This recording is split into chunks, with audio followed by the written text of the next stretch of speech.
पंजाब सरकार ने आज कैबिनेट की अहम बैठक बुलाई है। ये बैठक मुख्यमंत्री भगवंत सिंह मान की अध्यक्षता में होगी। चंडीगढ़ स्थित सीएम आवास पर दोपहर 12 बजे होने वाली बैठक में कई अहम मुद्दों पर चर्चा की जाएगी। साथ ही कई प्रस्तावों को मंजूरी भी मिलेगी।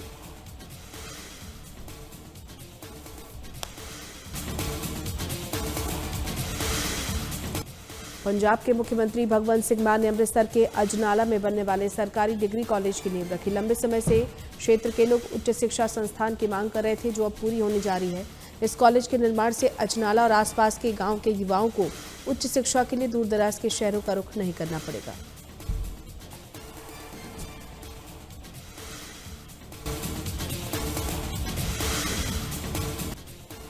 महाराष्ट्र के नांदेड़ स्थित तख्त श्री हुजूर साहिब में हिंद की चादर श्री गुरु तेग बहादुर जी के 350वीं शहीदी शताब्दी को समर्पित समागमों का आयोजन किया जा रहा है।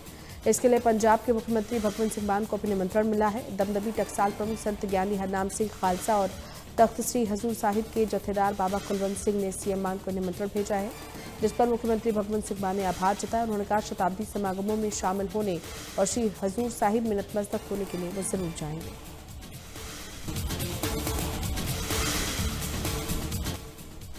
पंजाब के कैबिनेट मंत्री बलबीर सिंह ने चंडीगढ़ में एक प्रेस कॉन्फ्रेंस के इस दौरान उन्होंने मनसा और श्री मुक्तसर साहिब में पैसे लेकर हेल्थ कार्ड बनाए जाने की मिली शिकायतों पर अपनी बात रखी। उन्होंने कहा पैसे लेकर 10 लाख के हेल्थ कार्ड बनाने वालों पर कार्रवाई की गई है। हेल्थ कार्ड बनाने वाले सीएससी सेंटरों के लाइसेंस रद्द कर एफआईआर दर्ज की गई है। सरकार सीएससी सेंटरों को कार्ड बनाने के पैसे दे रही है। पंजाब के लोगों से 1 रुपया नहीं लिया जा रहा।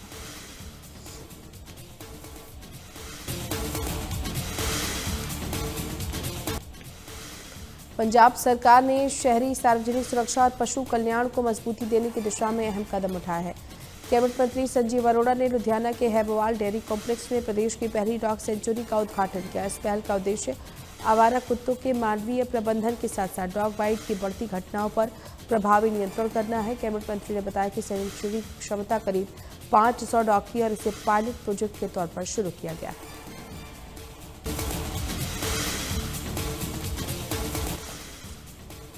बरनाला में शहीद सेवा सिंह ठीकरीवाला की पुण्यतिथि पर उनके पैतृक गांव में राज्य स्तरीय समारोह आयोजित किया गया।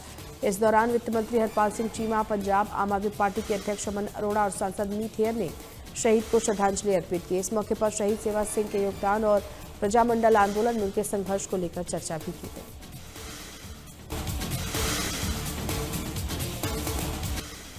मोगा नगर निगम के सीनियर डिप्टी मेयर रहे प्रवीण कुमार पीना को पार्षदों ने मेयर चुन लिया। उन्हें 2 दिसंबर को ही कार्यकारी मेयर नियुक्त किया गया था। वोटिंग के समय शिरोमणि अकाली दल और कांग्रेस के पार्षदों ने वॉकआउट कर दिया था और उसके बाद बचे हुए 30 पार्षदों ने प्रवीण कुमार पीना को मेयर चुन लिया है। ये चुनाव हाईकोर्ट के आदेश पर किया गया। चुनाव प्रक्रिया दोपहर के समय डिप्टी कमिश्नर कार्यालय के मीटिंग हॉल में हुई। इसमें एक बार फिर से आम आदमी पार्टी का मेयर बन चुका है।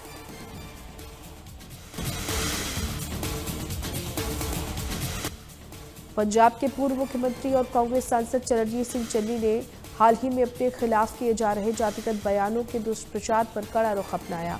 उन्होंने स्पष्ट शब्दों में कहा कि वो गुरु साहिबानों द्वारा दिखाए गए मार्ग मानस की जात सबे एके पहचानबों के दर्शन का पालन करते हैं। चन्नी ने किसी भी बैठक या सार्वजनिक मंच पर किसी विशेष जाति या बिरादरी के खिलाफ बयान देने से इनकार किया।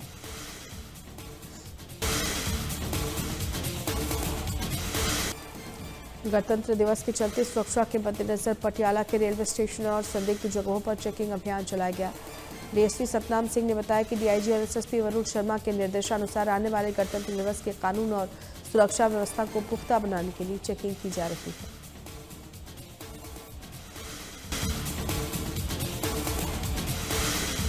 बठिंडा में गणतंत्र दिवस से पहले पुलिस प्रशासन अलर्ट मोड पर है। लूटपाट और चोरी की बढ़ती घटनाओं को देखते हुए शहर में अतिरिक्त पुलिस बल तैनात किया गया। इस मौके पर एसपी सिटी ने बताया कि बठिंडा नगर के लोगों की विशेष मांग थी कि भीड़ भाड़ वाले और संवेदनशील इलाकों में पुलिस की गश्त होनी चाहिए, इसलिए दफ्तरों में बैठे पुलिसकर्मियों को सड़कों पर उतारने का फैसला किया गया। इसके अलावा 24 नए पुलिसकर्मियों और 15 महिला पुलिसकर्मियों को पुलिस ड्यूटी के लिए वाहन उपलब्ध कराए गए।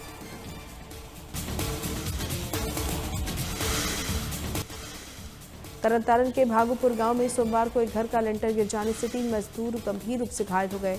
घायलों को तुरंत पट्टी के सिविल अस्पताल में भर्ती कराया गया। जानकारी के मुताबिक उनकी हालत को देखते हुए उन्हें तरनतारन रेफर कर दिया गया। वहीं घटना की सूचना मिलते ही मौके पर पहुंचे पुलिस और स्वास्थ्य विभाग ने कार्रवाई शुरू कर दी है।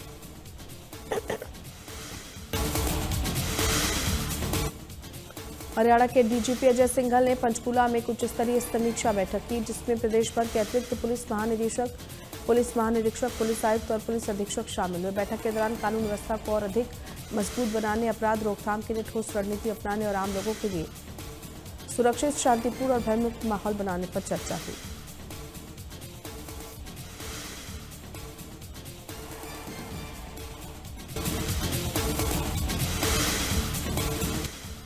बीजेपी के नए राष्ट्रीय अध्यक्ष बने नितिन नवीन आज पदभार संभालेंगे। इसी को लेकर हरियाणा के कैबिनेट मंत्री अनिल विज ने प्रतिक्रिया दी। उन्होंने कहा, बीजेपी पार्टी युवाओं के लिए सबसे बेहतर संगठनात्मक मंच है। नितिन नवीन के राष्ट्रीय अध्यक्ष बनने से युवाओं और जेनजी में पार्टी के प्रति आकर्षण बढ़ा है।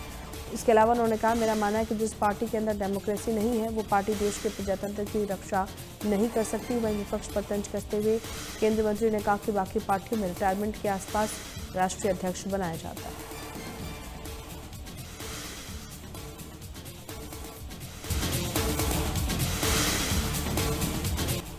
अम्बाला के कुछ स्कूलों को मेल के जरिए बम से उड़ाने की धमकी मिली है। मामले की जानकारी मिलते ही पुलिस मौके पर पहुंची और ईमेल किसने किया इसको लेकर पड़ताल की जा रही है। इसके बाद स्कूलों में छुट्टियों का ऐलान कर दिया गया है। स्कूलों को किए गए धमकी भरे मेल की जांच की जा रही है और भी कई खुलासे हो सकते हैं।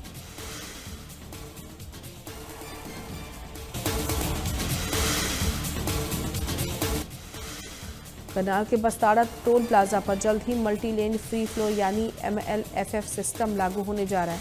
बता दें कि इस नई व्यवस्था के तहत टोल प्लाजा से बैरियर हट जाएंगे और वाहनों को बिना रुके सेकेंडों में ऑटोमेटिक तरीके से टोल कट जाएगा। जानकारी के मुताबिक दोनों दिशाओं में सेंसर और कैमरे लगाए जा रहे हैं जो वाहनों की पहचान कर टोल वसूली करेंगे। वहीं टोल प्लाजा मैनेजर के मुताबिक सिस्टम का इंस्टॉलेशन कार्य जारी है, जहां पहले ट्रायल होगा और इसके बाद इसे लागू किया जाएगा।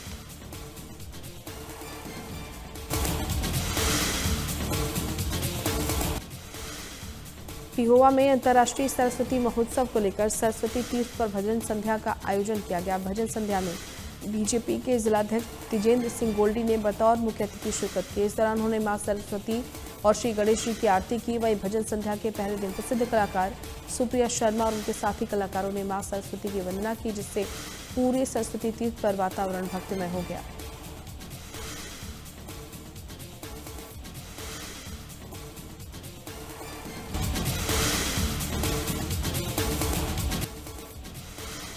फरीदाबाद में साइबर अपराध का एक बड़ा मामला सामने आया। साइबर ठगों ने एक बुजुर्ग दंपति को झांसे में लेकर करीब 1 करोड़ 90 लाख रुपए की ठगी कर ली। घटना के बाद पीड़ित दंपति ने साइबर थाना फरीदाबाद में शिकायत दर्ज कराई है, जिसके आधार पर पुलिस ने मामला दर्ज कर जांच शुरू कर दी। ठगों ने खुद को RBI अधिकारी बताकर बुजुर्ग दंपति से संपर्क किया। कॉल और मैसेज के जरिए उन्हें बताया गया कि उनके बैंक खाते या पहचान से जुड़ी कोई गंभीर समस्या है और उन पर कानूनी कार्रवाई हो सकती है। दंपति ने डर से अलग अलग किस्तों में बड़ी रकम ठगों के बताए खातों में ट्रांसफर कर दी।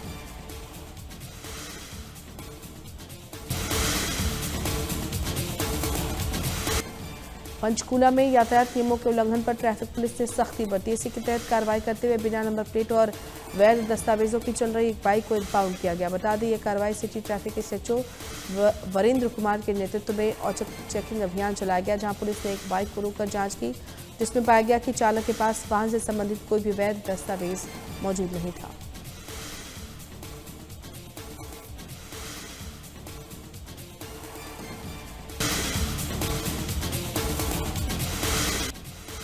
नोएडा के सेक्टर 150 में हुए दर्दनाक हादसे के बाद मुख्यमंत्री योगी आदित्यनाथ ने मामले का संज्ञान लिया। CM के निर्देश पर इस पूरे मामले की जांच के लिए 3 सदस्यीय विशेष जांच टीम का गठन किया गया। ये SIT 5 दिनों के अंदर अपनी रिपोर्ट मुख्यमंत्री को सौंपेगी। इसके साथ ही नोएडा अथॉरिटी के CEO M लोकेश को हटा दिया गया है। जानकारी के मुताबिक मंडलायुक्त मेरठ की अगुवाई में गठित SIT में DG जोन मेरठ और PWD के चीफ इंजीनियर को शामिल किया गया है।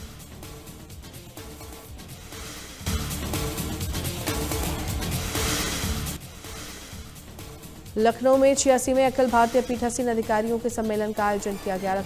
इस सम्मेलन में लोकसभा स्पीकर ओम बिरला शामिल हुए। इस मौके पर उन्होंने लोगों को संबोधित करते हुए कहा कि उत्तर प्रदेश की धरती आध्यात्मिक है। उत्तर प्रदेश दुनिया का सबसे बड़ा राज्य है, जिसकी आबादी कई देशों से ज्यादा है। पीठासीन अधिकारियों के सम्मेलन में हम सभी अलग अलग राज्यों से विधानमंडलों के संरक्षक हैं। हमारी जिम्मेदारी विधानमंडल की विश्वसनीयता, गरिमा को सुनिश्चित करना है।